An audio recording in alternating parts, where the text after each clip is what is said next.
Здравствуйте, дорогие друзья! Сегодня мы расскажем вам о казахах, проживающих в столице Калифорнии, в городе Сакраменто, в штате которого существуют резкие контрасты в природных, жизненных и других условиях. Казахи Калифорнии живут в разных городах, но одно объединяет всех – это любовь к родине и к музыке, которая доносит до нас, до всех, кумир миллионов, божественный голос которого неустанно звучит в поддержку всеобщего мира на земле – Димаша Кудайбергена.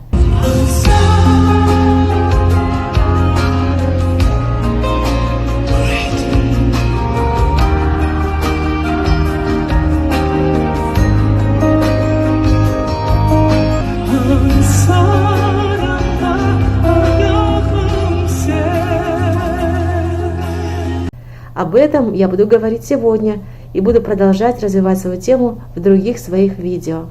Чтобы вы не пропустили этот материал от нас, от казахов из Калифорнии, которые хотят постоянно с вами держать связь, представителем которой являюсь и я, нужно просто подписаться на наш канал. Ну а если вам понравится наше видео, мы были бы очень признательны вам за ваш лайк. Сакраменто находится рядом с Силиконовой долиной, всего в 2 часах езды, но однако это не говорит о том, что уровень жизни в них одинаковый. Среднегодовой доход на душу населения в Сан-Франциско – это 139 405 долларов. В Сакраменто – это 18 721 доллар.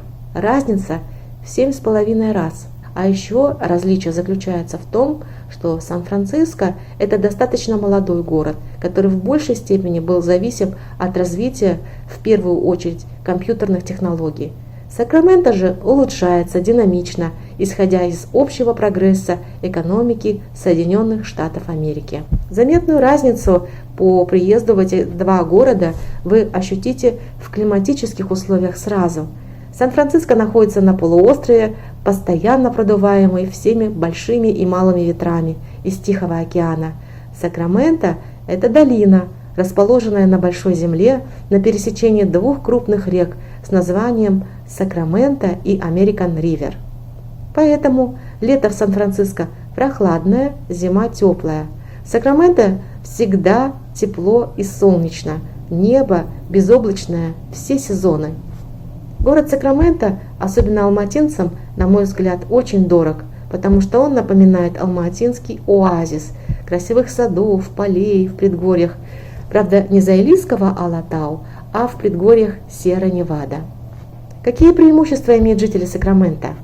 Близость с Сан-Франциско позволяет им ездить на заработки в самый дорогой город мира. Кроме того, демократический штат с самыми благоприятными общественными льготами для беженцев делает этот штат привлекательным для мигрантов. Калифорния, конечно, имеет и другие преимущества, но об этом мы будем говорить в последующих наших видео. Наши русские соседи, это люди в Америке, переживаются за свою Россию. Это патриоты русских народов. Они хотят, Путин оставил в покое Украину, Путин оставил в покое Казахстан. Пусть Россия будет такая-то демократическая страна, где мы. Молодцы, молодежь, приветствую вас. Біздің көршілер, бізді түсінетін орыс халқы, мынау Калифорнияда, Америкада жүрген қазақтар, бұл қазақтар Қазақстандағы қазақ елі қуанса қуанады, жыласа жылайды.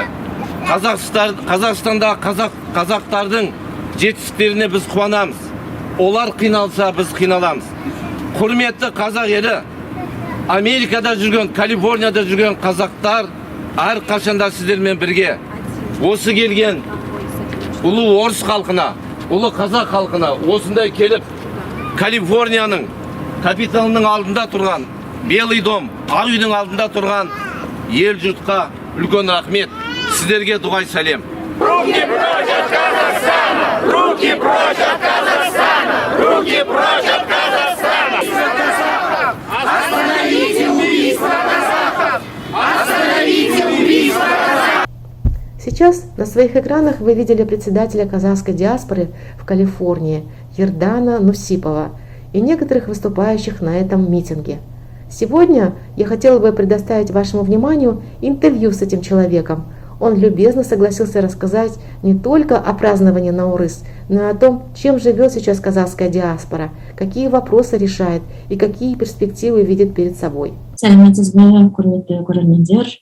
Бүгін біздің құрметті қонағымыз жергілікті қазақ диаспора басшысы Нусипов Ердан. Сәлеметсіз бе, Ердан? Саламатсыз ба?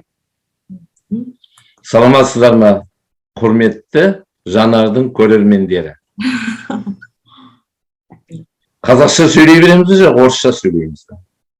Знаете, я предлагаю перейти на русский язык, потому что у нас все-таки международный канал, и по статистике большое количество смотрит, оказывается, украинцев и россиян. Поэтому у меня к вам просьба, я, конечно, понимаю, что вам лучше говорить на казахском языке, но у меня к вам просьба, давайте перейдем на русский язык, а потом, где-то вы можете говорить, конечно, это ваше дело. Итак, я скажу еще раз на русском языке, представлю вас. Нусипов Ердан сейчас в гостях у нас, является председателем Ассоциации казахов в Калифорнии, США, в частности в Сакраменто. Я хотела бы, во-первых, сказать вам о том, что на нашем канале есть 2 видео о Наурызе и очень хорошие такие лестные комментарии о том, что вот, например, один из комментариев: «Всем Наурызом Наурыз». Ну, когда такой комментарий есть, то хочется уже делать дальнейшие видео, говорить больше информации, кто является организатором Наурыза, как вообще Наурыз родился, вот это празднование Наурыза родилось в Сакраменто, в Америке, в Калифорнии. Вы не могли бы рассказать более подробнее? Хорошо, вкратце расскажу. Я сам приехал в Америку с Сакраменто в 1996 году. Когда я уехал в 1996 году, Казахстан не очень праздновал, не везде, не все праздновали Наурыз. Тем более, вы знаете, 90-е это тяжелые года. Но, как я понял, уже в начале 90-х уже Казахстан начал отмечать Наурыз. Это я вот недавно узнал, даже Марат Омар сочинял песню в начале 90-х. В 96 году я приехал, здесь очень мало казахов, там Наурыз я один не мог организовать, 3-4 казахов. В 2005 приезжает наш Аксакал, Рашид Сапаргалиев, Сим Палатинск. Он был там, работал в управлении туризма, спорта. Он с 2005 года, как мы познакомились, он всегда хотел, мечтал собрать казахов и организовать Наурыз. И вот мы собрались у меня дома, у него дома, или там по Кярде, это как у нас сзади дома, там, Аулада. И в 2010 году мы официально открыли наш первый Наурыз. Это есть видео, фотографии везде даже. Наверное, в интернете до сих пор есть в Ютубе. Тогда в 2010 году первые казахи там в Казахстане, даже у меня в ауле видели люди, что из Сакрамента есть диаспора, казахи отметили Наурыз. Вот благодаря Раштагам мы с 2010 года каждый год делаем Наурыз или организуем Наурыз. Вот так история Наурыза. Вы сказали, что буквально диаспора развивалась по ходу развития вот этого празднования, потому что когда вы начинали праздновать Наурыз, он, значит, тоже начинался как спортивный праздник, да? Вы рассказывали, как-то когда мы с вами беседовали, вы рассказали, что поначалу это был как бы больше направлен на спорт, да, Наурыз, а сейчас он имеет уже какой-то другой вид. Не могли бы вы? Нет, я не сказал бы, просто я уехал из Казахстана, я знал, представил Наурыз только по Наурыз-коже. Наша мама во время Наурыз только готовила Наурыз-коже. Вот это я помню, больше ничего не знаю. А когда уже наш Рашид Ага приехал, он знал, в Nauruze не только там самовар, там Nauruz-Куже, там национальные танцы, игры, и будет там и спортивные игры. И вот Арқан-Тарту, там Крёс. И вот в 2010 году мы первый раз организовали не только там казахские традиционные там күй, песни, и спортивные состязания тоже было. Ну да, это вот это наш Nauруз соединял всех казахов в Сакраменто.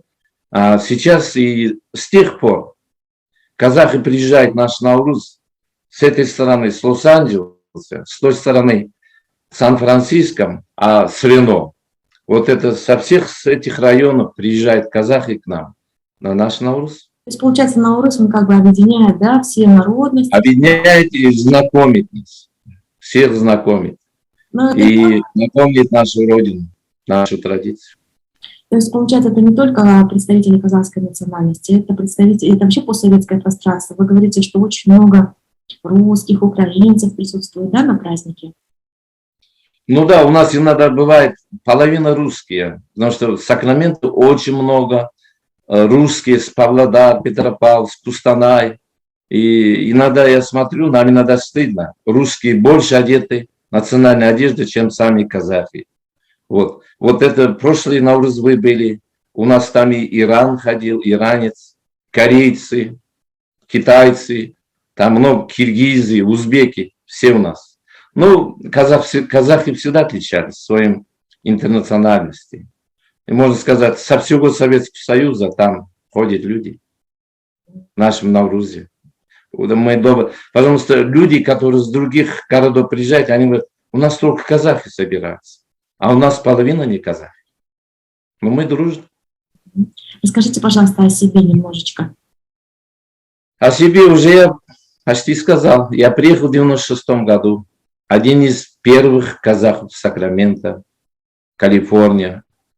Потом супруга приехала, 2 дочери. У нас здесь родилась младшая в 2000 году. И вот, и всем вот 26 лет я среди своих казахов. Вы являетесь зачинщиком или до вас уже казахская диаспора, я имею в виду, как организация существовала? Ну, я приехал, потом вот Рашид Ага наш приехал. И мы постарались везде собирать пикники, Тусаугесу. Там у кого-то куда приехал. У меня дома Сыгатагу. Мы все отмечали уже. Как Рашид Ага приехал, у нас казахский жизнь кипит здесь. Можно так сказать. То есть, получается, до вашего приезда в Соединенные Штаты Америки вообще никого не было, казахов не было? Я думаю, я один из первых, я приехал, я наступил в Сакраменто, земли Сакраменто. Потом я нашел Дэвис, уже Болашак, студенты приезжали в то время. Они все бывали у меня дома. Все Болашак проходил через мой дом. Первые студенты Болашак. Расскажите, пожалуйста, а чем еще занимается ваша диаспора? Я знаю, что у вас в планах создания какого-то неправительственной организации. Наши здесь молодежь хотят организовать казахский центр. Уже там зарегистрированы законом, чтобы у нас был как организация. Мы уже хотим законные организации иметь. У нас что был печать, все было у нас аккаунт, все было. И через эту организацию мы хотим больше помочь своим. Только помочь, больше ничего здесь. Потому что новым приезжим всегда трудно. Без английского, без навыка. Они не знают вот это. Медицина, устроиться на работу, купить дом, найти жилье. Вот через центр мы хотим помогать. Не только организовать Nauruз. То есть, получается, это у вас такой общественно-культурный центр, да? То есть, да. Казахский общественный культурный центр. Угу. То есть больше вы занимаетесь социальными вопросами, то есть, допустим, приезжих, только что беженцев, которые только что приехали в США, вы помогаете организовывать их жилье? Да, постараемся. Если они нас найдут, если они выходят случайно к нам в группу, мы помогаем, чем можем. А что за группа у вас? Свой чат, вот WhatsApp есть, и вот у молодежи, молодых есть там Facebook, Telegram, Instagram, там же много. И вот молодежь там находит, знает, кто приехал, кому что надо. постараются помогать. То есть я под видео сегодня могу, да, наши ссылочки расположить, то есть ваш Facebook, ваш Instagram, все ссылочки покажу. Пожалуйста, пожалуйста. Потому что к вам сейчас будет много людей обращаться после этой передачи. Я думаю, что очень много людей нас сейчас смотрят. И, конечно же, у многих возникнет такая потребность обратиться к вам. Но я так поняла, что не только вы сами занимаетесь организацией этой большой общественной неправительственного сектора, то есть этой организации, а ваши дети, ваша супруга. Вы не могли бы немножко подробнее рассказать, чем они занимаются? Я знаю, что они прекрасно все владеют казахским языком, да? Да, да. Ага. Ну, моя старшая дочка с другими молодыми людьми, как она сама, они вот это все затеяли, это их идея, помочь, вот центр организовать. Но мы хотели, у нас были планы там организовать казахский класс, там домбра класс, учиться на домбре. Но это очень трудно. Очень трудно. Я, наверное, всегда буду как будто пессимист, но казахский язык, учить домбра здесь не так легко. Почему? Но у меня главная цель, я всегда говорю, где мы собираемся, хотя бы мы дали нашим детям знать, что они казахи, что у них есть родина, у них корни там. Хотя бы, что они не забыли, что они казахи. Хорошо. А вот сохранить казахский язык, который в Казахстане трудно сохраняется в советские времена. Сейчас хорошо же. Вот, например, смотрите, мы говорим по-русски. А вот дети здесь не только по-русски, они только английский говорят. Это трудно, но это Америка. Невозможно сохранить язык здесь. Но кроме того, я обратила внимание, что многие наши девушки выходят замуж за иностранцев. Да. Например, да, мне пришлось пообщаться с некоторыми нашими молодыми девушками на Баунти. У них всех уже бойфренды, то есть они намереваются выходить замуж, да. Ну, в принципе, это их выбор. Но, с другой стороны, конечно, вы правы, что таким образом мы теряем нашу культуру. Да. Жалко, обидно, но это другой выход. Но вы так и не рассказали про вашу семью. Значит, старшая занимается этим, а следующая, средняя дочь? Ну, средняя дочка у меня работает где-то в правительственной работе. Она у меня работает как адвокат индейцев, которые здесь, калифорнийских индейцев. У них есть где-то общество. Она защищает права индейцев, которые живут в Калифорнии, какого-то племени здесь вот. Вторая после окончания каким-то образом устроилась туда. А вот третья только закончила университет, младшая. Третья ищет работу сейчас. Ну вот старшая, которая вот хочет центр организовать, она закончила вот такое социальное обеспечение, да? Social worker, как называется у вас по-русски? У нас. Социальный работник, да. Она работала социальный работник, сейчас вот у нее 2 мальчика, она временно сейчас не работает. А жена у меня работает в клинике медсестрой. Я сам социальный работник. Да, а что вы, чем вы занимаетесь? Я как социальный работник, уже сама имя говорит, помогаем беженцам и даже американским здесь бедным. Они говорят low income, это малоимущим. Малоимущим помогаем денежной помощь, продовольственные талоны, медицина. Пока не станет на ноги. Пока не новые, пока английский возьмет кто-то там, беженцы. А если местные американцы, пока не обучатся, когда не найдут работу, мы им помогаем. Я в такой работе. Да, благородная у вас работа, благородное дело, да. На самом деле сейчас это очень актуально помогать беженцам, особенно беженцам с Украины. Да, да. Насколько я знаю, волонтерство организовано, да? Вы, наверное, слышали об этом на границе? Да, слышал. Ну, у нас с ними связи нет, у меня государственная организация. У нас все там по-другому. Очень приятно было побеседовать с вами сегодня, потому что Наурыз был на самом деле удивительно в этом году. Он был такой с концертной программой. В этом году участвовал Марат Умаров, это известный он певец в Казахстане. И мы знаем, что у него есть какие-то сейчас Проекты у него очень много. Проекты у него в Америке? Да. Какой молодец, да, это на самом деле, это только похвалить можно. Да, молодец, молодец он. Талант, настоящий композитор, талант. Любит казахский народ, он душа казахского народа. Я поехал в Лос-Анджелес, я познакомился с ним, потом мы пригласили сюда, он с удовольствием приехал.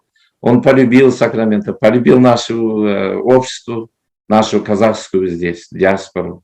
Вот и он на Урус приехал, он всегда с нами, он молодец.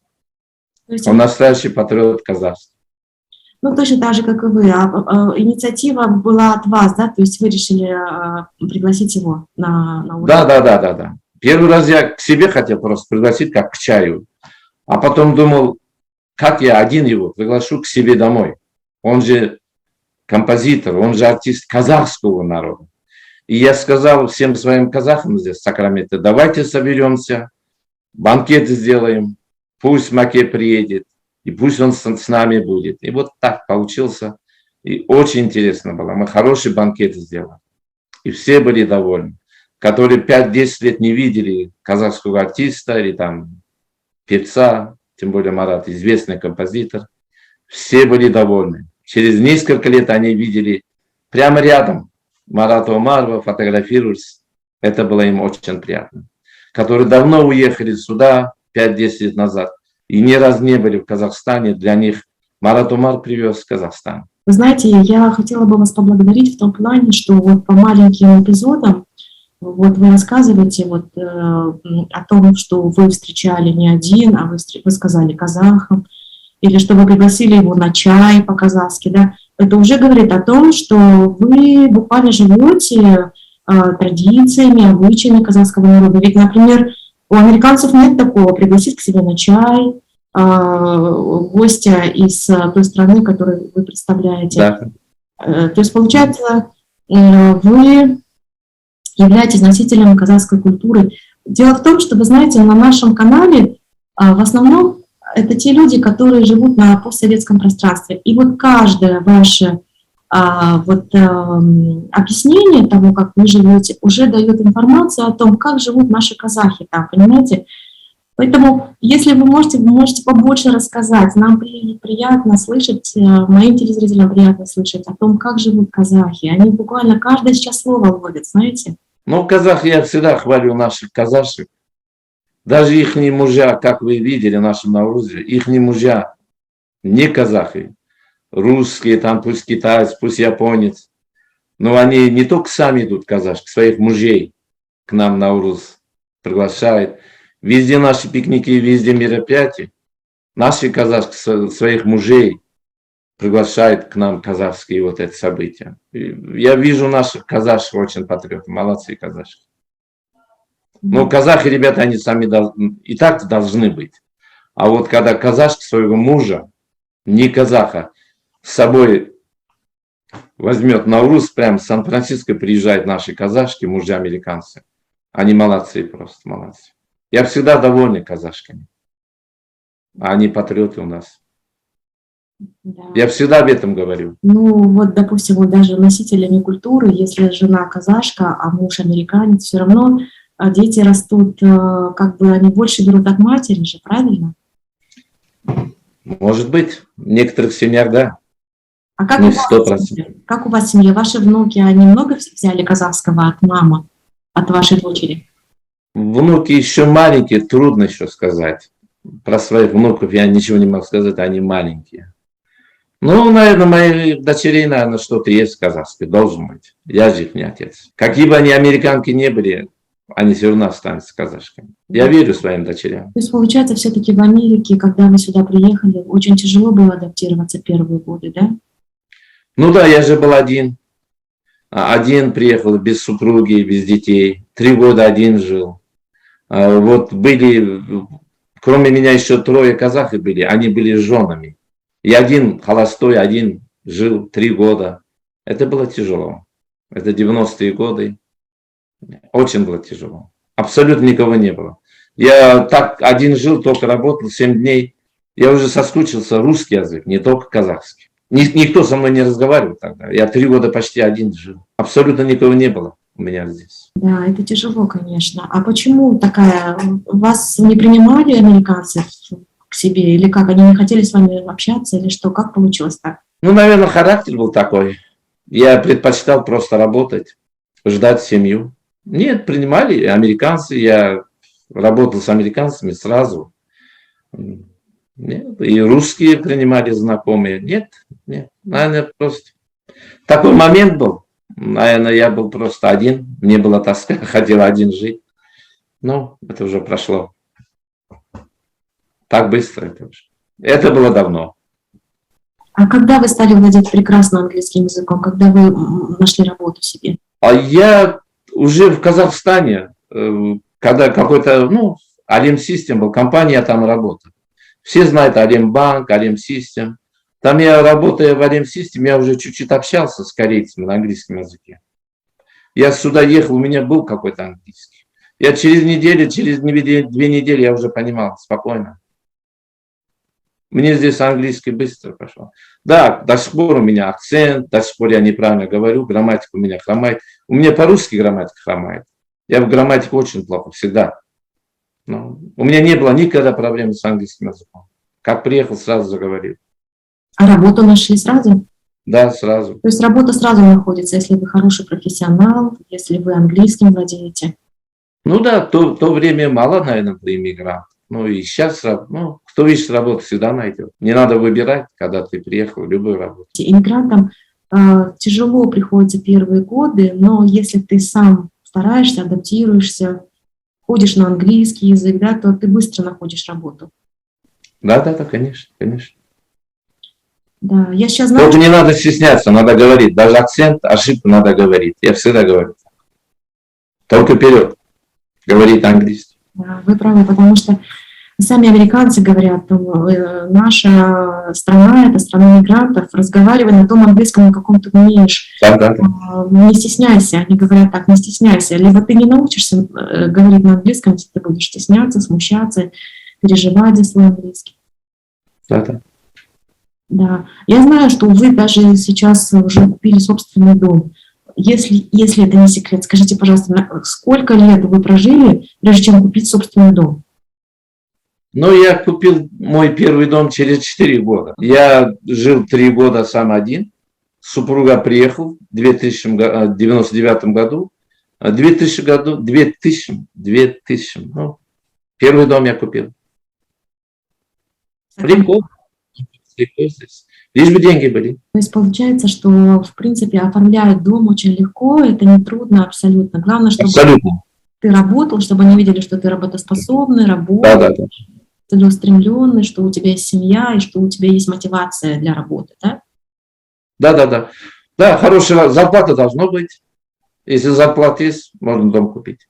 Ну вы извините, пожалуйста, что я такие вопросы вам задаю. Нет, нормально. Просто это же купить дом, это большая тема, я не хочу ваших зрителей время занимать. Об этом уже, наверное, многие блогеры говорят, поэтому я не хочу повторять, не хочу умничать. Просто кратко. Ваш вопрос, я кратко отвечу. Спасибо большое, да.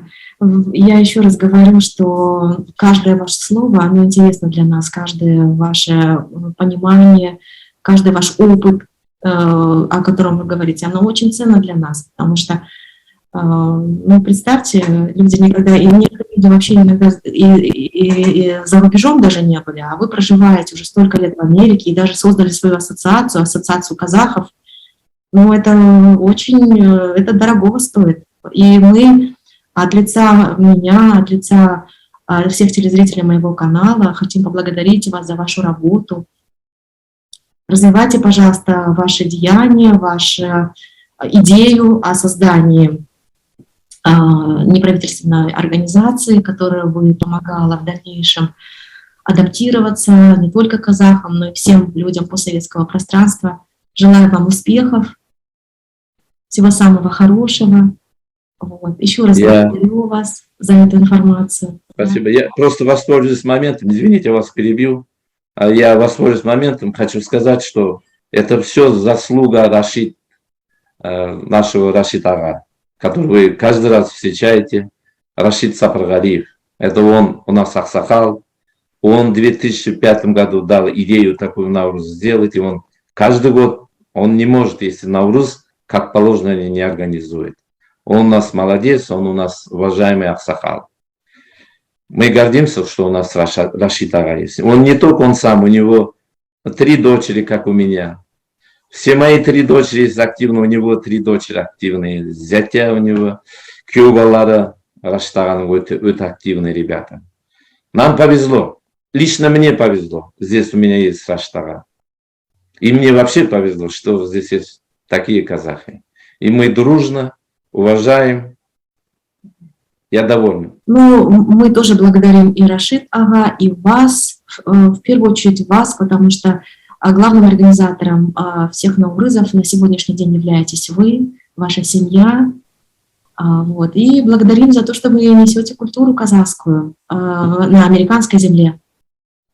А почему вы про Димаша не спрашиваете? Ваша главная тема Димаш. А я вот жду, когда же вы сами скажете об этом. Скажу, я знаю, Да, я уважаю вашу передачу, как вы уважаете Димаша. Слов нет. Он на уровне, для меня, он на уровне нашего Марата Омарова.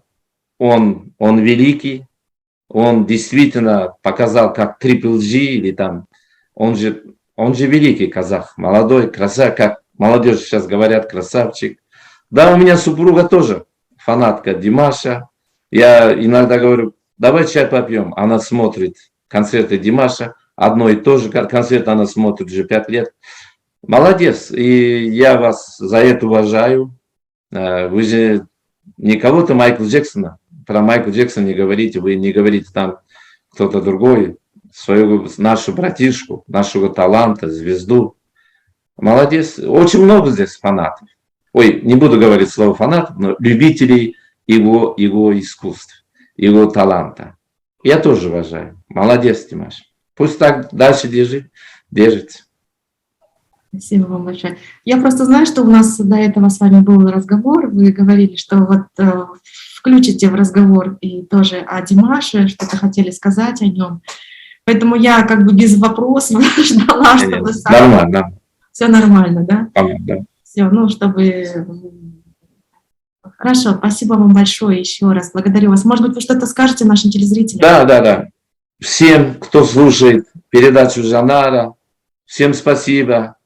Жанар у нас молодец, всегда улыбается, всегда к нам очень хорошо относится. Ну, конечно, хорошо относится. Мы никто здесь, мало нас казах, в Казахстане мало, здесь мы хорошо относимся. И мы уважаем друг друга. Например, если кто-то любит футбол, а кто-то любит Димаша, кто-то Марата. Мы же в свободной стране, и мы свободные казахи. Держитесь, поддерживайте передачу Жанара. А как у вас говорят? Поставьте лайк. Я не блогер, я не актер, я простой казах, когда-то приехал в Америку. Уважаю всех казахов своих, а особенно таких, как Жанар, который показывает наших, своих родных талантов и не талантов, как я. Спасибо вам. Ну, вы талантливый по-своему. Спасибо. Ладно. Всего хорошего вам. Спасибо вам большое за вам спасибо за время. ваше интервью. До свидания. До свидания.